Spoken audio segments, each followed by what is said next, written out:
জুলাই যোদ্ধা উসমান হাদি, আল্লাহ তারে আপনি রহম করেন। এই যুবক বড় সাহসী যুবক ছিল মাওলা। আল্লাহ দেশের জন্য বড় বজ্র কণ্ঠে বলেছিল সে মাওলা।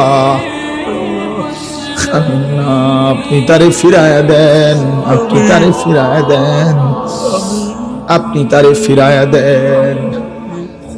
আল্লাহ আল্লাহ আল্লাহ আমার দেশকে নিরাপদ করে দেন। আল্লাহ আমার দেশের উপরে খায়ের ও বরকত নাজিল করেন। একজন ইনসাফকার, ন্যায়পরায়ণ, আদেল শাসক আমাদেরকে দিয়েন মাওলা। কোন জালেমের হাতে তুলে দিয়েন না, কোন জালেমের হাতে তুলে দিয়েন না, কোন জালেমের হাতে তুলে দিয়েন না। আর বেইজ্জতি করবেন না, বেইজ্জতি করবেন না। ইজ্জত নিয়ে বাঁচতে চাই, কোরআন বুকে বাঁচতে চাই, সেজদা দিয়ে বাঁচতে চাই, আপনারে ডেকে বাঁচতে চাই। বিবি